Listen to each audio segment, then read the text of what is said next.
anterior hip or front hip tightness. Many rugby players get really tight hip flexors and quads because they're doing lots of tackling. They're always spending time in that flexed position. So opening up those hips, stretching out the quads, stretching out the hip flexors, just the entire front of the body is important. We want to make sure we posteriorly tilt our pelvis, which is tucking our pelvis underneath ourselves, squeeze our glutes, and then lean forward. This will give a nice stretch of our hip flexors. This is important to do just to make sure that we don't get too tight in the front of our hip and lead to things like hip and groin pain.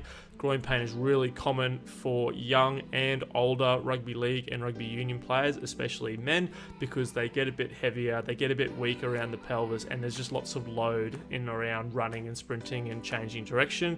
So working on some flexibility in this area is of a lot of importance for rugby league and union players in the prevention of groin pain.